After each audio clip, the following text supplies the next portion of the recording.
నా పేరు తిరుమల బాలరాజు. మాది నిజామాబాద్ జిల్లా. నేను ఇక్కడ చదువుకోవడం కోసం వచ్చాను. ఈరోజు భారతదేశ పౌరులందరికీ కూడా అంబేద్కర్ గారి జన్మదిన శుభాకాంక్షలు. అదేవిధంగా మనము కులమత భేదం లేకుండా అందరితో సమానం ఉండాలి, అందరూ అభివృద్ధి చెందాలని ఆయన కలలు కన్నాడు. కాబట్టి మనం ఎక్కడ కూడా ఎవరికి కూడా అణగారిన కులాల వారని చూసి, మరి బలహీనమైనటువంటి కులాల వారని చూసి చిన్న పెద్ద భేదం లేకుండా ప్రతి ఒక్క చట్టసభలలో కానీ ప్రతి మీటింగ్లలో కానీ ఈ బలహీన వర్గాలైనటువంటి దళితులను ఎక్కడ కూడా చిన్నచూపు చూడకుండా అందరూ సమానంగా అందరూ కూడా మనుషులే కాబట్టి అందరినీ సమానంగా గౌరవించాలి. అప్పుడే ఈ కులమత భేదాలు తేడా లేకుండా గౌరవించబడతారు. కాబట్టి మరి అన్ని రంగాల్లో కూడా ఇప్పుడు దళితులు ప్రతి దాంట్లో కూడా రాణిస్తున్నారు. కాబట్టి ఈ యొక్క విషయాన్ని దృష్టిలో పెట్టుకొని ప్రభుత్వము ఈ దళితులకు చాలా ముఖ్యమైనటువంటి గౌరవాన్ని ఇవ్వాల్సిందిగా ఈ యొక్క అంబేద్కర్ జయంతి సందర్భంగా మేము తెలియజేస్తున్నాము. జై భీమ్, జై భారత రాజ్యాంగం. చెప్పండి, అంబేద్కర్ ఆశయాలు ఇప్పటికీ నెరవేరాయి అంటారా? జై భీమ్, బాబాసాహెబ్ అంబేద్కర్ జన్మదిన శుభాకాంక్షలు తెలుపుతూ ఈరోజు మనం కొన్ని పార్టీలకి కొమ్ము కాయడం వల్లే ఈ యొక్క అంబేద్కర్ సాధన ఆశయాలు నెరవేర్చడం జరుగుతులేదు. ఏదో ఒక పార్టీకి మనం కొమ్ము కాస్తున్నాం. ఆ యొక్క దుర్భాగ్యమే ఈ రోజుని భారతదేశాన్ని పట్టిపీడిస్తుంది. అదేవిధంగా వివిధ పార్టీలు ఈ ఎన్నికల వరకు మాత్రమే మన దళిత నాయకుడు అంబేద్కర్ అని గుర్తించబడ్డారు. కానీ దళిత నాయకుడు అంబేద్కర్ కాదు. మన ప్రపంచాన్ని చదివి అంబేద్కర్ భారతదేశానికి దిక్చూచి అందించాడు. అదే రాజ్యాంగం. రాజ్యాంగంలో 5% అమలు చేసిన ఈరోజు అభివృద్ధి చెందుతున్న దేశం అవ్వదు, అభివృద్ధి చెందిన దేశం అవుతుంది. ఈ అంబేద్కర్ మనం వచ్చి ఆశయ సాధనల కోసం పోరాడండి. అంతేగాని ఊళ్ళో విగ్రహాలు లేదా మనం అంబేద్కర్ పూలమాలలో వేసి మనం నివాళులర్పించడం కాదు. ప్రతి ఒక్కరు చైతన్యం చేయించండి. విద్యను ప్రతి ఇంటికి పంపించండి. విద్యతో పాటు వివిధ అంబేద్కర్ పేరు చెప్పుకుని అంబేద్కర్ రిజర్వేషన్లు పొంది ఈరోజు అంబేద్కర్ సాధనల కోసం పాటుపడని నాయకులు ఎవరైనా ఉన్నారంటే ఉద్యోగస్తులే. ఆ ఉద్యోగస్తులు ఎప్పుడు మార్పు వస్తుందో భారతదేశం దళిత జీవితాల్లో అప్పుడు వెలుగుని సాధించగలం. అప్పుడే భారతదేశం అభివృద్ధి చెందిన దేశం అవుతుంది. అప్పటి వరకు ఇలాగే ఉండిపోతాం. ఈ యొక్క ప్రతి కార్యక్రమాన్ని జన్మదిన శుభాకాంక్షలు. జై భీమ్. ఇప్పుడు కేవలం దళితులకు మాత్రమే రిజర్వేషన్ రాసిండని ఇప్పటికే కొందరు అంటున్నారు. దానికి మీరేం చెప్తారు? ఇది దళితులకు కాదు, మన భారతదేశంలో కొంచెం అనగబడిన ముస్లిం సోదరులను అడగండి వెళ్ళి, లేకపోతే మన బ్రాహ్మణ కులంలో పుట్టిన మహిళలను అడగండి. ఓటు హక్కు మాత్రం ఒక మగవారికి మాత్రమే ఈ యొక్క భారతదేశంలో మొట్టమొదట ఇవ్వబడినది. బాబాసాహెబ్ అంబేద్కర్ వచ్చిన తర్వాతే ప్రతి ఒక్కరికి రిజర్వేషన్లతో పాటు మీ యొక్క రాజ్యాంగాన్ని మార్చే ప్రధానమైనది ఓటు హక్కు. దాన్ని మీ ప్రతి ఒక్కరికి ఇస్తున్నాం. దీన్ని మార్చే బాధ్యత మీదే. దళితులైన, బ్రాహ్మణ్స్ అయినా, ముస్లిమ్స్ అయినా ఓటు హక్కు ద్వారా రాజ్యాంగాన్ని సాగించమన్నాడు. మనం ఒక పార్టీలకో లేకపోతే ఒక మతానికో ఒక కులాలకు ఉండిపోతున్నారు.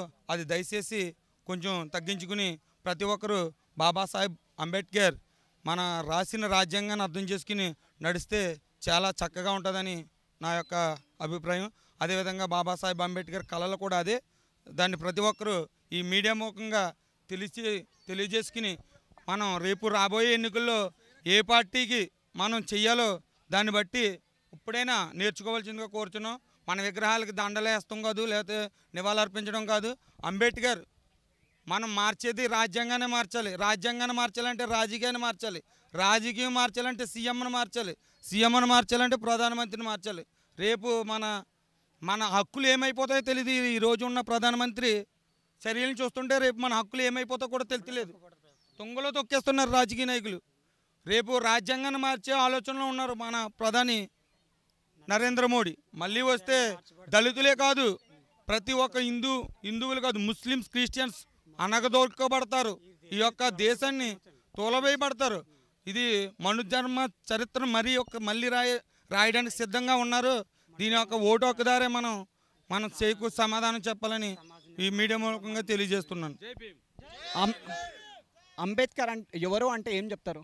అంబేద్కర్ అంటే నా దృష్టిలో ప్రపంచ మేధావి, ఒక బడుగు బలహీన వర్గాలకి కనిపించే దేవుడు, ఒక భారతదేశాన్ని అభివృద్ధి చెందుతున్న దేశంగా మార్చడానికి ఒక దిక్చూచి. నా దృష్టిలో ఒక మనిషికి నీరు ఎంత అవసరమో ఈ రోజులో భారతదేశం ఉండడానికి రాజ్యాంగం అంత అత్యవసరం. దీన్ని బట్టి ఇదే నాకు బాబాసాహెబ్ అంబేద్కర్ కోసం తెలిసిన జీవనాధారం. అది లేకపోతే ఈరోజు మనం హైదరాబాద్ కాదు కదా, అనకాపల్లిలో ఉండడానికి కూడా సరిపోం. అరణ్యాల్లో ఈ రాజ్యాంగం లేకపోతే అరణ్యంలో బతికినా, రాజ్యాంగం లేకపోతే ఇంటికాడ బతికినా ఒకటే నా దృష్టిలో. అందువల్లే మనకి మహిళలకు మనం పుట్టక ముందు మనం చదువుకుని ఉంటాం, మహిళలు అనగబడుతున్నారు అంటాం కాదు. ఈరోజు దళితులు అనగబడుతున్నారు. దయచేసి నిద్ర లేవండి, ఇంకా ఏదో పార్టీకి కొమ్ము కార్చకండి, నిద్ర లేపండి. ఈ యొక్క చదవండి, ప్రతి ఒక్కరూ తెలుసుకుంటారు. The Indian economist the Ambedkar. ఈ ఇండియన్ ఎకనామిక్ కూడా బాబాసాహెబ్ అంబేద్కర్ ద్వారా ఇలాగా చేస్తూ జరుగుతుంది. ఈరోజు మన దౌర్భాగ్యం ఏంటంటే ఇండియన్ ఎకనామిక్ పితామహుడు బాబాసాహెబ్ అంబేద్కర్ దేశానికి. కానీ ఆయన 500 రూపాయలు కాదు, 10 రూపాయల నోటు మీద ముద్రించబడలేదు. దానికి ఇంకా నేను సిద్ధిస్తున్నా. జై భీమ్.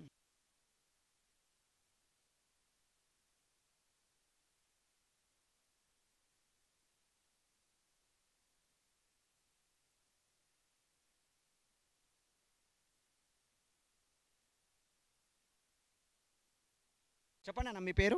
నా పేరు కుషకుమార్. ఎక్కడి నుంచి వస్తారు? ఇక్కడనే లోకల్ హైదరాబాద్. ఓకే, అంబేద్కర్ ఆశయాలు నెరవేరాయి అంటారా? కాలేదు. అందరిని అట్లనే ఊర్లల్లో మొత్తం కొందరికి అట్లనే దళితులని కొందరిని అలానే చూస్తున్నారు, ఏం చేస్తలేరు. కొందరు క్యాస్ట్ ఫీలింగ్ అట్లా ఉంది, దూరం ఉంచుతారు. అట్లా ఎందుకు ఏమో నాకు అర్థం కాదు, ఇప్పటికీ అట్లనే ఉంది. కేవలం దళితులకు మాత్రమే రిజర్వేషన్ రాసిండని ఇప్పటికే కొందరు అంటారు, దానికి మీరేమంటారు? కాదన్న, అందరికీ బీసీ, ఎస్సీ, ఎస్టీ, మళ్ళీ ఓబీసీ అందరికీ చేసిండు ఆయన ఒక్క ఎస్సీ ఓన్లీ వాళ్ళకి కాదు, ఎస్సీ మాదిగా కాదు, అందరి కోసం చూసిండు. అంతా మంచిగా చేసిండు ఆయన, తెలుసా? ఆయన దేవుడు అసలుకి. ఇవ్వని వల్ల చేత కాలే, అట్లా చేసిండు ఆయన. అంబేద్కర్ ఎవరు అంటే మీరు ఏం చెప్తారు? ఆయన దేవుడు, మా దేవుడు ఆయన, మా గుండెల్లో మా రక్తం, అవన్నీ రక్తం. ఆయన జోలికి వస్తే నడుకురే, అంత పవర్ఫుల్, తెలుసా? దేవుడు, మా దేవుడు. జై భీమ్. మీ పేరు? నా పేరు లక్ష్మణ్ అన్న. ఎక్కడి నుంచి వస్తారు అన్న? అది ఉమ్మడి మెదక్ జిల్లా సంగారెడ్డి. ఇప్పుడు ప్రజెంట్ నా పేరు లక్ష్మణ్. ముందుగా భారతదేశ ప్రజలకు మరి బహుజన దళిత బిడ్డలకు 133వ అంబేద్కర్ జయంతి శుభాకాంక్షలు తెలియజేస్తున్నాను అన్న. ఓకే, అంబేద్కర్ ఆశయాలు నెరవేరాయి అంటారా? నెరవేరలేదన్న. ఎప్పుడు నెరవేరుతాయన్న? నెరవేరలేదు, అసలు నెరవేరలేదు. ఎప్పుడైతే అంబేద్కర్ కళలు కన్నా ఎప్పుడైతే ఆ రాజ్యం అవుతుందో అప్పటి కళలు కన్నా రాజ్యం కాలేదు, ఆ సాధ్యం కాలేదు కాబట్టి ఇంకా నెరవేరలేదన్న, అసలు నెరవేరలేదు. ఇంకా కేవలం దళితులకు మాత్రమే రిజర్వేషన్ రాసిండని ఇప్పటికీ కొందరు అంటారు, అది ఎట్లా అంటారు మరి? అది తప్పన్న. ఎందుకంటారు అంటే ఓన్లీ ఒక అంబేద్కర్ అంటేనే ఒక దళితులకు పరిమితమని చెప్తున్నారు, కానీ సాధ్యం కాదన్న. ఎందుకంటే ఈరోజు అంబేద్కర్ అనేది ప్రతి ఒక్క కులంలోకి ఆయన ప్రతి ఒక్క రిజర్వేషన్ రాసిండు కూడా. ఈరోజు మహిళలకు 33%, మహిళలు ఇప్పుడు ఓసీలో ఉన్నారు, ఎస్సీలో ఉన్నారు, ఎస్టీలో ఉన్నారు, బీసీలో, మైనారిటీ ప్రతి ఒక్క కులంలో ఉన్నారు.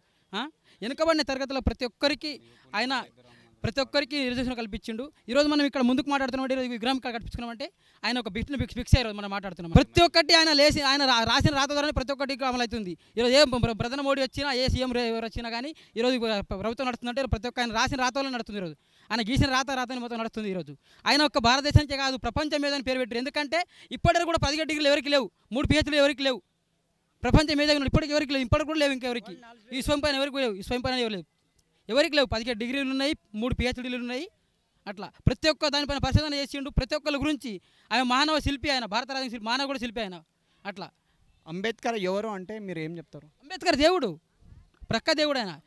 వెనుకబడిన తరగతులకు అట్టడుగు కులాలకు ఆయన దేవుడు అవుతాడు ఆయన. ఎందుకంటే ఆయన లేకపోతే మనం ఇక్కడికి వచ్చి స్థాయిలో మాట్లాడకపోయేది, చదవకపోయేది. అట్లా ఈరోజు నాకు ఇక్కడ పిలిపించుకున్నట్టు ఆయన ఇప్పుడు దేవుడు. ఇక్కడ నాకు గుడి కట్టించుకున్నాము, గుడికి వచ్చిన గుడి దగ్గర నుంచి మాట్లాడుతున్నట్టు నాకు ఆయన కులవేదం లేకుండా ఇట్లా అట్లా. ఇది నాకు ఈరోజు హ్యాపీగా ఉందని చాలా ఈ అవకాశం ఇచ్చినందుకు ప్రత్యేకంగా మీకు ధన్యవాదాలు అన్న. జై భీమ్ మిత్రులందరికీ భారత రాజ్యాంగ నిర్మాత డాక్టర్ బాబాసాహెబ్ అంబేద్కర్ గారి 133వ జయంతి శుభాకాంక్షలు అందరికీ. ఇంత ఘనంగా జరుపుకోవాల్సిన అవసరం ఉంది. ఎందుకంటే హక్కులు ఎన్నో రాసిపెట్టిన మహిళలకు రిజర్వేషన్లు, ఎస్సీ, ఎస్టీ, బీసీ, మైనార్టీ అట్టడుగు వర్గాలకు ఆశాజ్యోతి అయినటువంటి 414 షెడ్యూల్ 33 ఆర్టికల్స్ నా రాసిన ఉంది ఆల్రెడీ. అన్న చెప్పండి అన్న మీ పేరు? పసల రామ్మూర్తి, మాలమాడ ఆఫ్ ఇండియా జాతీయ అధ్యక్షుడు. అంబేద్కర్ ఆశయాలు నెరవేరాయని అనుకోవచ్చా? డాక్టర్ బిఆర్ అంబేద్కర్ ఆశయాలు నెరవేర్చాలంటే ఇంకా పదునైన విద్యా వ్యవస్థను ఏర్పాటు చేయాలి. దేశంలో ఉన్న రాజకీయ పార్టీలన్నీ అంటే అనుకూలంగా చేసినట్టుగానే మోసపూరితంగా ప్రవర్తిస్తున్నాయి. అందులో రాజ్యాంగాన్ని మారుస్తానని కొన్ని, రాజ్యాంగంలో చాలా వరకు ఇప్పటికే కొన్ని విషయాలను మార్చారు. అది తప్పు. పేదవారికి దక్కాల్సిన హక్కులు దక్కకుండా కొద్ది మంది చేతుల్లోకే ఆస్తులను తీసుకుపోతున్నారు, పెత్తనం ఇస్తున్నారు. అలాంటి సిస్టమ్ కాకుండా పేదవారికి ఉపయోగపడే రాజ్యాంగాన్ని అమలు చేయాలని కోరుకుంటున్నాం. అలాగే ఈరోజు ఓటు హక్కు ద్వారా మన అందరికీ సమానమైన హక్కు ఇచ్చిర్రు. ఆ హక్కును వినియోగించుకోవాలంటే అగ్రవర్ణ రాజకీయ పార్టీలు ఏం చేస్తున్నాయంటే పేదవాడు నిల్చోలేని పరిస్థితిని తీసుకొస్తున్నాయి. ఎందుకోసమంటే పెద్ద మొత్తంలో బీరు, బిర్యానీ, మందు, డబ్బులు ఇవన్నీ ఎగజల్లి ఏ నిజాయితీ గల నాయకుడు ఓటు రాజకీయాలు చేయలేని పరిస్థితి తీసుకొచ్చారు. కాబట్టి ఈ సిస్టాన్ని మార్చాలని కోరుకుంటున్నాం. అలాగే అన్ని విషయాలల్లో పోలీస్ వ్యవస్థ కావచ్చు, సిఐడి కావచ్చు, సిబిఐ కావచ్చు, సిడీలు ఎవరైనా కావచ్చు అప్రమత్తంగా ఉంటున్నారు. ఎన్నికల సమయంలో మాత్రం కోట్లాది రూపాయలు చేతులు మారుతున్నా పట్టించుకోవడం లేదు. ఆ సిస్టాన్ని మార్చి సామాన్య వాళ్ళు కూడా ఎన్నికల్లో నిల్చొని గెలిపే దిశగా చేయాల్సిన అవసరం ఉన్నది. అలాగే రాజ్యాంగం అంటూ లేకపోతే డాక్టర్ బిఆర్ అంబేద్కర్ గారు పుట్టకపోతే మేమేమైపోయే వాళ్ళమో ఆ పరిస్థితిని ఈరోజు తీసుకొస్తున్నారు. ఆ పరిస్థితి నుండి మనము కాపాడుకోవాలంటే రాజ్యాంగాన్ని రక్షించుకోవాలి. మనకు నిజంగా దేవుడు ఉన్నాడంటే ఒక డాక్టర్ బిఆర్ అంబేద్కర్ మాత్రమే. ఈ అంబేద్కర్ జయంతి మన దేశానికి నిజమైన పండుగ అని చెప్పదలుచుకున్నా. జై భీమ్, జై భీమ్. కేవలం దళితులకు మాత్రమే రిజర్వేషన్ రాసిండని ఇప్పటికే కొందరు అంటారు. దానికి మీరేమంటారు? అది కరెక్ట్ కాదు. భారతదేశంలో మెజార్టీగా దేశ జనాభా ఎస్సీ, ఎస్టీ, బీసీ మైనార్టీలు ఉన్నారు. ఆ మైనార్టీలకు ఎస్సీ, ఎస్టీ, బీసీ మైనార్టీలకు 50% రిజర్వేషన్ అయితే జనరల్ 50% రిజర్వేషన్లు ఉన్నాయి. కాబట్టి 2% ఉన్నోనికి 50% రిజర్వేషన్ల వాటా ఉన్నది. 50% ఉన్న జనాభాకు మాత్రం 90% ఉన్న జనాభాకు మాత్రం 50% రిజర్వేషన్. అది ఎట్లా ఇది కరెక్ట్ అంటారో మనమే తెలుసుకోవాలి. అది తప్పుడుగా డాక్టర్ బిఆర్ అంబేద్కర్ను అవమానపరిచే రీతిగా మాట్లాడుతున్నారు. దాన్ని మేము తప్పని చెప్తున్నాం. అందరి కోసం, అన్ని వాళ్ళ కోసం, అన్ని రకాల జనాల కోసం, మొత్తం సబ్బండ జాతుల కోసం రిజర్వేషన్లు ఏర్పాటు చేసిండు. ఇప్పటికీ కొన్ని రిజర్వేషన్లు గుళ్ళల్లో పూజారి బామ్మరుండే ఉంటాడు. మరి ఆ రిజర్వేషన్ ఎందుకు తీసేయలే మేము ఈరోజు అడుగుతున్నాం. అది కరెక్ట్ కాదు. ఇంకా రిజర్వేషన్ శాతాన్ని పెంచాల్సిన అవసరం ఉన్నది. అది అప్పుడు జాతీయం భూమిని, భారతదేశంలో ఉన్న భూమిని జాతీయం చేసినప్పుడు రిజర్వేషన్ కూడా మేము అవసరం లేదని చెప్తున్నాం. కాబట్టి వాళ్ళు చెప్పే విషయాలన్నీ తప్పు. భారత రాజ్యాంగం అన్ని దేశాలను తీసుకొని రాసింది కాబట్టి అందరి కోసం రాసిండని మేము చెప్పదలుచుకున్నాం. Thank you. చెప్పండి మేడం మీ పేరు? నా పేరు జ్యోతి అండి. నేను ఒక టీచర్గా పనిచేస్తా. మాది మహారాష్ట్ర బార్డర్ మద్నూర్, నాందేడ్ డిస్టిక్. అయితే మేము ఇక్కడ రావడము మొట్టమొదటిసారిగా అయితే అంబేద్కర్ మనకు ఒక దేవుడు సార్. ఇది మన భారతదేశంకు కాదు, మన అన్ని ప్రపంచంలో ముఖ్య పెద్ద దేవుడు అంటే మన బాబాసాహెబ్ అంబేద్కర్. ఇది మన రాజ్యాంగము రచించిన కాదు, అతను రాజ్యాంగం ఎన్ని రోజులు రచించాడు? 2000 సంవత్సరాలు రచించి అతని రక్తంని ధారపోసిండు అంబేద్కర్ గారు. మరి ఏ కులాలు, ఏ మతానికి చెందిన ఏ రాజకీయ పరంగా ఇది ఏంది కాదు సార్. ఈయన మనకు అందరి కోసము ఒక న్యాయం, సమానత్వము, మరి హక్కు చట్టము. మరి మనము ఏమన్నా పిల్లవాడికి ఏమన్నా ఇప్పుడు దొంగతనాలు ఇవి అయితే మనం ఎక్కడ పోతాం సార్? పోలీస్ స్టేషన్ పోతాం. మరి అది ఒక చట్టం ఉంటుంది కదా. మరి ఆ చట్టాన్ని ఎవరు రచించండి అంటే అంబేద్కర్. ఈనాడు యువతులు ఎన్ని ఎన్ని రకాలుగా వాళ్ళు ప్రతి రంగంలో వాళ్ళు ఇది చేస్తున్నారు. అంటే ఇది అంబేద్కర్ పుణ్యాన సార్. మనము అంబేద్కర్ని ఒక దేవతగా పూజించాలి. ఒక జాతికి మతానికి సంబంధం లేదు. స్త్రీల కోసం అయితే స్త్రీలు ఆనాటి కాలంలో ఎలా ఉండేవారు సార్? స్త్రీలు మొత్తం ఇంట్లో కూర్చునేటాలు. ఇప్పుడు అన్ని రంగాల్లో, పోలీస్ రంగాల్లో, అన్ని రంగాలుగా మనకు స్త్రీలు రాజకీయ పరంగా మరి ఆర్థిక పరంగా అన్ని రంగాలుగా హక్కులు ఇచ్చిందని అంటే ఎవరి పరంగా? ఇది కేవలం ఒక రాజ్యాంగం మాత్రమే. ఇది అంబేద్కర్. నేను ఈరోజు టీచర్గా ఉంటే గౌరవంగా చెప్పుకుంటున్నాను. నేను ఇక్కడి వరకు వచ్చినా అంటే ఇది ఎవరంటే మా బాబాసాహెబ్ అంబేద్కర్ పుణ్యాయన సార్. ఇది అందరు స్త్రీలు కోడ్విల్ సమావేశంలో బాబాసాహెబ్ అంబేద్కర్ గారు రాజీనామా చేసిండ్రు. స్త్రీలకు హక్కులు ఇవ్వకుంటే రాజీనామా చేస్తా అని అందరి పక్షంలో రాజీనామా చేసి ఎవరి కోసం చేసిండ్రు? స్త్రీల కోసం. ఈరోజు స్త్రీలు ఇది తెలుసుకోవాల్సిన అవసరం ఉంది సార్. ముఖ్యంగా స్త్రీలు, ఆడపిల్లలు అందరూ ఈ చట్టాన్ని అన్నిటినీ మంచిగా రూపొందించిన మొట్టమొదటి మన గ్రంథం, పెద్ద గ్రంథము మనది ఏంటంటే ఇది రాజ్యాంగం సార్. ఇంతటితో నేను ఇక్కడ వచ్చినందుకు ఇంత పెద్దగా రిజర్వేషన్ రాసిండని ఇప్పటికే కొందరు అంటారు. దానికి మీరేమంటారు? దళితులకు అనేసి కాదు సార్, అందరికీ అన్ని బీసీ, ఎస్సీ, ఓబీసీ అన్ని కులాలకు రాజ్యాంగం రాసిండ్రు. ఇది కేవలం మీరు చదువుకునే 50,000 పుస్తకాలు చదివిండ్రు. అదే మనం ఒక్కన్న పుస్తకం చదివిండ్రా? మీరు అది చదవండి, మీరు అది తెలుసుకోండి. మనకు ఏది కూడా ఇప్పుడు మనకి ఏది కూడా తెలిస్తేనే కదా అర్థమవుతుంది. దాంట్లో రిజర్వేషన్ అనేది ఏమి లేదు.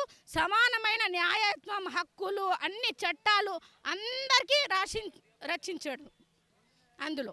థ్యాంక్స్.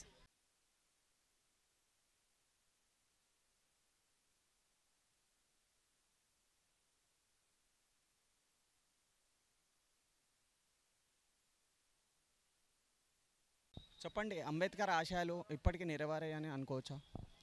అంబేద్కర్ ఒక ఫ్యూచర్ని ముందుగా దృష్టిలో పెట్టుకొని రాజ్యాంగం రాశాడు. సో అందరికీ అంబేద్కర్ పుట్టినరోజు శుభాకాంక్షలు. జై భీమ్. రిజర్వేషన్ రాసిండని కొందరు అంటున్నారు, అది నిజమేనా? లేదు, అది అందరూ బ్రహ్మ. యాక్చువల్లీ అంబేద్కర్ గురించి కరెక్ట్గా తెలుసుకున్న వాళ్ళు ఎవరు అలా అన్నారు. సగం తెలుసుకున్న వాళ్ళే అంబేద్కర్ కేవలం దళితులకు మాత్రమే రిజర్వేషన్ కల్పించు, రాజ్యాంగం రాసిండు అని అనుకుంటున్నారు. ఇది మాత్రం ఎన్నటికి కూడా కరెక్ట్ కాదు. చాలామంది తప్పుగా అనుకుంటున్నారు ఈ రోజుల్లో. అయితే అసలు అంబేద్కర్ ఎవరు అంటే ఏం చెప్తారు? అంబేద్కర్ ఒక భారతదేశానికి గొప్ప నాయకుడు. భారతదేశాన్ని ఎలా నడిపించాలో ముందుగానే ఫ్యూచర్ని చూసి రాజ్యాంగం రాశాడు. థ్యాంక్ యూ అన్న. చెప్పండి మీ పేరు? నా పేరు సలీం పాషా, తెలంగాణ ముస్లిం ఆర్గనైజేషన్ జేఏసీ రాష్ట్ర కన్వీనర్ను. ఎక్కడి నుంచి అన్న? మేము ఉస్మానియా యూనివర్సిటీ స్టూడెంట్ లీడర్ను నేను. అదేవిధంగా తెలంగాణలో ఉన్న ముస్లిం జేఏసీ నాయకులందరూ కూడా ఈ కార్యక్రమంలో పాల్గొన్నారు. ఈరోజు భారత రాజ్యాంగ నిర్మాత డాక్టర్ బిఆర్ అంబేద్కర్ గారి 133వ జయంతి సందర్భంగా హైదరాబాదు నడిబొడ్డున ఉన్నటువంటి 125 అడుగుల భారీ అంబేద్కర్ విగ్రహం ముందు మేము ముస్లిం జేఏసీ తరఫున నివాళులు అర్పించాము. ఈ సందర్భంగా భారత రాజ్యాంగం యొక్క పుస్తకాలను ఇక్కడ తీసుకొచ్చి బాబాసాహెబ్ అంబేద్కర్ ఈ దేశ ప్రజలకు, బడుగు బలహీన వర్గాలకు, పేద ప్రజలకు, అణగారిన వర్గాలకు, ఎవరైతే గొంతు లేని ప్రజలకు ఈ రాజ్యాంగాన్ని 2 సంవత్సరాలు కష్టపడి ప్రపంచంలో ఉన్న అనేక దేశాల రాజ్యాంగాలను పరిశీలించి ఈ రాజ్యాంగాన్ని మన దేశంలో ఉన్న భిన్న కులాలకు, మతాలకు ఏ రాజ్యాంగం అయితే కరెక్టుగా సరిపోతుందో అలాంటి రాజ్యాంగాన్ని ఆయన 2 సంవత్సరాలు కష్టపడి ఈ రాజ్యాంగాన్ని మనకిచ్చిండు. ఈ రాజ్యాంగం రచనలో తన కుటుంబం ఎన్ని ఆర్థిక ఇబ్బందులున్నా, తన పిల్లలు ఆకలితో అలమటించి చనిపోతున్నా, నా దేశ ప్రజలకు, ఈ అణగారిన ప్రజలకు, ఈ గొంతులేని ప్రజలకు ఒక రాజ్యాంగం ద్వారా హక్కులు ఇవ్వాలని ఆయన కష్టపడి ఇచ్చిండు. కానీ 70 సంవత్సరాలుగా ఈ పాలకులు ఈ రాజ్యాంగాన్ని తూట్లు పడుస్తూనే ఉన్నారు. కానీ భారత రాజ్యాంగాన్ని అంబేద్కర్ గారు ప్రజలకు అంకితం ఇచ్చారు. ఈ 70 సంవత్సరాలుగా ఒకవైపు పాలకులు గద్దెనెక్కినాక పాలకులు ఈ రాజ్యాంగాన్ని తూట్లు పొడచడానికి ప్రయత్నం చేస్తుంటే, ఇంకొక వైపు ప్రజలుగా 70 సంవత్సరాలుగా ఈ రాజ్యాంగాన్ని కాపాడుకోవడానికి అనేక పోరాటాలు, త్యాగాలు చేస్తూనే ఉన్నారు. నిన్నటికి నిన్న మీ అందరికీ తెలుసు, ఇప్పుడు జరగబోయే ఎలక్షన్లో ఒక పార్టీ ఏమంటుంది, మాకు 400 సీట్లు ఇవ్వండి, ఈ దేశ రాజ్యాంగాన్ని మారుస్తామంటుంది. ఎందుకు ఈ రాజ్యాంగం ఉంటే వాళ్ళకి ఎందుకు ఇబ్బంది అవుతుంది, ఏం భయం కలుగుతుంది, ఏం బాధ కలుగుతుందంటే ఈ రాజ్యాంగము ఇది పేద ప్రజలకు న్యాయం చేస్తుంది, స్వేచ్ఛ సమానత్వాలు ఇస్తుంది, మాట్లాడే హక్కు ఇస్తుంది, ప్రభుత్వాలను ప్రశ్నించే హక్కు ఇస్తుంది, మైనార్టీలకు హక్కు ఇస్తుంది, అణగారిన వర్గాలకు హక్కు ఇస్తుంది. కాబట్టి వాళ్లకు ఈ రాజ్యాంగం నచ్చట్లేదు. వాళ్ళకేం కావాలి, నిరంకుశ ప్రభుత్వాలు కావాలి, ప్రశ్నించే వాళ్ళను జైల్లో వేయాలి. మీరు జైల్లో వేస్తే ఈ రాజ్యాంగం ద్వారా న్యాయస్థానాల ద్వారా బయటికి వస్తున్నారు. వాళ్ళకు నియంతృత్వం కావాలి, ఈ దేశ సంపదనంతా వాళ్ళకు అనుకూలంగా ఉన్న కార్పొరేట్ శక్తులకు వంచాలి, హిందూ ముస్లింల రాజకీయాలు చేయాలి, మైనార్టీల పేరు మీద మెజార్టీ వాదాన్ని తీసుకొచ్చి గద్దెనెక్కాలి. ఈ రాజ్యాంగం ఉన్న రోజులు అవన్నీ కుదరవు. కాబట్టి ఇవాళ మాకు 400 సీట్లు ఇవ్వండి, మేము రాజ్యాంగాన్ని మారుస్తామంటారు. ఈ రాజ్యాంగానికి ఈ దేశ ప్రజలకు ఎంత గొప్ప చరిత్ర ఉందంటే, ఎవడైనా విర్రవీగి రాజ్యాధికారం శాశ్వతమని, అధికారం శాశ్వతమని విర్రవీగితే రాజ్యాంగాన్ని మీరు మార్చేది కాదు, మీరు మార్చకముందే మిమ్మల్ని ప్రజలు మారుస్తారు. బాబాసాహెబ్ అంబేద్కర్ ఇచ్చినటువంటి పోరాట స్ఫూర్తితో మిమ్మల్ని ప్రజలు త్వరలో మార్చబోతున్నారని ఈ సందర్భంగా తెలియజేస్తూ, ఈ రాజ్యాంగాన్ని రక్షించుకోవడం కోసం ఎంతటి ప్రాణత్యాగానికైనా త్యాగాలకైనా ఎంతటికైనా సిద్ధమని ఇవాళ రాజ్యాంగం పుస్తకాలు తీసుకొచ్చి అంబేద్కర్ ముందు, ఆ విగ్రహం ముందు మేము ఇలా ప్రమాణం చేస్తూ ఉన్నాం. కేవలం దళితులకు మాత్రమే రిజర్వేషన్ రాసిందని ఇప్పటికే కొందరు అంటున్నారు, దానికి మీరేమంటారు? ఆ రాజ్యాంగం రాసేటప్పుడు దళితుల మీద అత్యంత తీవ్రమైన వివక్ష ఈ సమాజంలో దళితుల మీద ఉంది. బాబాసాహెబ్ అంబేద్కర్ ఒక మాట అంటాడు, రాజ్యాధికారంలోని రాని జాతి అది అంతమైపోతుంది అంటాడు. ఒకవేళ ఇవాళ దళితులకు ఈ మాత్రం రిజర్వేషన్ లేకపోతే ఇవాళ వాళ్ళు స్వేచ్ఛగా మాట్లాడే వాళ్ళను మనుషులుగా గుర్తించే ఇవాళ వాళ్ళు స్వేచ్ఛగా సమానత్వం పొంది ఇవాళ చట్టసభల్లో పోతున్నారంటే అది బాబాసాహెబ్ అంబేద్కర్ రాసిండు. కానీ అప్పుడున్న పరిస్థితులకు అనుగుణంగా వాళ్ళకు ఖచ్చితంగా అది అవసరం కాబట్టి రాసిండు. ఇవాళ బీసీలకు ఇలా స్థానిక సంస్థల్లో రిజర్వేషన్లు ఉన్నాయి. దానికి స్ఫూర్తి ఏంది? అది బాబాసాహెబ్ అంబేద్కర్ రాసినటువంటి రిజర్వేషన్లో రాసినటువంటి రిజర్వేషన్ల స్ఫూర్తే కదా ఇలా బీసీ సామాజిక వర్గాలకు స్థానిక సంస్థల్లో రిజర్వేషన్లు అమలవుతున్నాయి. ఇవాళ ముస్లిం మైనార్టీలకు 4% రిజర్వేషన్లు అమలవుతున్నాయి. బీసీలకు కూడా 27% రిజర్వేషన్లు విద్యా ఉద్యోగాల్లో అమలవుతున్నాయి.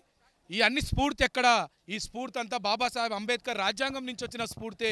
ఎవరైనా బాబాసాహెబ్ అంబేద్కర్ను ఆయన దళిత నాయకుడే, ఆయన కొంతమందికే చెందినవాడు అనుకుంటే తప్పు.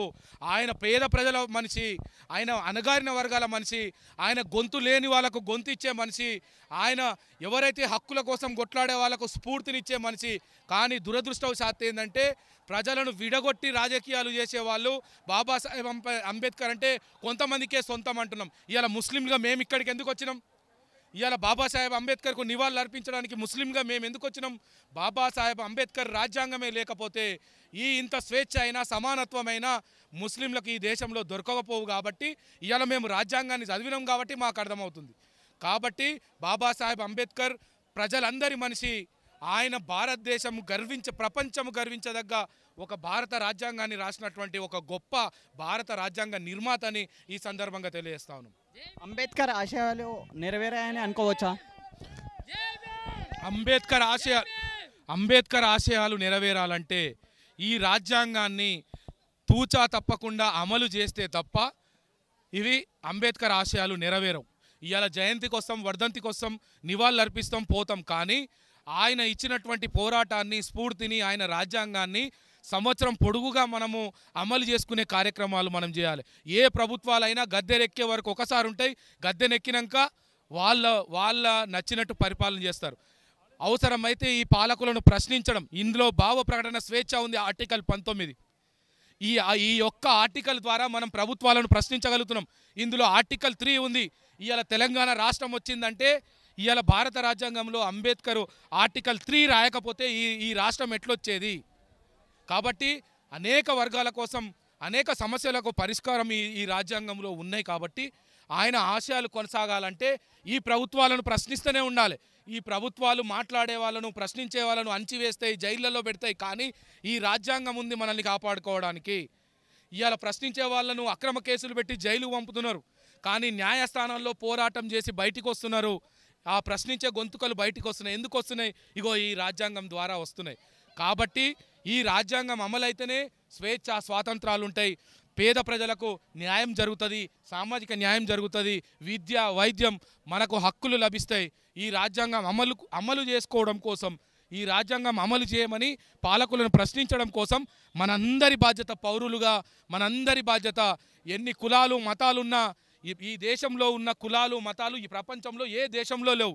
అయినా ఈ 400-500 పేజీలలో ఇన్ని కులాలు మతాలు అందరూ కలిసి ఉండే విధంగా, ఐక్యమత్యంగా ఉండే విధంగా, సోదరభావంగా ఉండే విధంగా, ఎవ్వరూ హట్టు కాని విధంగా ఈ రాజ్యాంగము ఆయన ఊరికేనే రాయలే. 2 సంవత్సరాలు కష్టపడి, రాత్రింబవళ్ళు కష్టపడి ఈ పుస్తకాన్ని రాసిండు. ఈ రాజ్యాంగం రాసేటప్పుడు తన కుటుంబంలో పిల్లలు ఆకలితో అలమటించి కూడా చనిపోయారు. అయినా ఈ రాజ్యాంగాన్ని రాయడం కోసం ఆయన అకుంఠిత దీక్షతోటి, ఇది 400-500 పేజీలు మాత్రమే, కానీ ఇది ప్రజల చేతిలో ఒక ఆయుధం. దీన్ని మారుస్తారంట. 400 సీట్లు ఇస్తే ఇది మారుస్తారంట. ప్రజలు అనుకుంటే మిమ్మల్ని మార్చబోతున్నారు, అయిపోయింది. బాబాసాహెబ్ అంబేద్కర్ రాజ్యాంగాన్ని మార్చే వాళ్ళకు ఎట్టి పరిస్థితుల్లో ఓటు వేయరు. బాబాసాహెబ్ అంబేద్కర్ రాజ్యాంగాన్ని కాపాడే వాళ్ళకే ఓటు వేస్తారు తప్ప దీన్ని మార్చే వాళ్ళకు వెయ్యరు. గతంలో చాలామంది విర్రవీగిరు. నేను పేర్లు చెప్పను కానీ మీకు తెలుసు, రాజ్యాంగాన్ని మారుస్తామని విర్రవీగిరు. ఏం చేసిరు ప్రజలు? వాళ్ళను మార్చి ఇంట్లో వండబెట్టారు. వీళ్ళ పని కూడా అదే కాబోతుంది. నా పేరు డాక్టర్ మెహమూద్ ఆదం షఫీ. ఎక్కడి నుంచి వచ్చారు? హైదరాబాద్ అత్తాపూర్. అయితే నేను ఇప్పుడు క్యాబ్లో వచ్చా. క్యాబ్ డ్రైవరు అడిగాడు, సారు మీరు ఎక్కడికి వెళ్తున్నారంటే బాబాసాహెబ్ రామ్దేవ్ అంబేద్కర్ స్టాచ్యూ దగ్గరికి వెళ్తున్నానండి అన్నారు. మీరు ఏ మతం అండి అన్నారు. నేను ముస్లింని అన్నా. మరి హిందువులే అంబేద్కర్ని పూజిస్తారు, దేవుళ్ళలాగా భావిస్తారులే, కానీ మీ ముస్లిమ్స్కి ఏం సంబంధం అండి అని అన్నారు. బాబు నీకు తెలియదేమో, ముస్లిం మైనారిటీ తక్కువ మంది, కొంతమంది పాకిస్తాన్ వెళ్ళిపోగా ముస్లిం మైనారిటీగా భారతదేశంలో మిగిలి ఉన్నారు. వాళ్ళకు కూడా కొన్ని హక్కులు కావాలని అందులో బాబాసాహెబ్ గారు దాన్ని పొందుపరిచి ఇవాళ రోజున ముస్లిం మైనారిటీకి మా మిత్రుడు చెప్పినట్టుగా 4% న్యాయమైన రిజర్వేషన్ వస్తుందంటే అది బాబాసాహెబ్ అంబేద్కర్ వారి దయ, వారి కరుణ, వారి కటాక్షం, వాటి వల్లనే. అట్లనే మేము కూడా కొట్లాడుతున్నాం. మేము కూడా ముస్లిమ్స్గా మా రావాల్సిన హక్కుల్ని మేము కాపాడుకుంటాము. దేనికోసం మేము ఎంత దూరమైనా వెళ్తాం.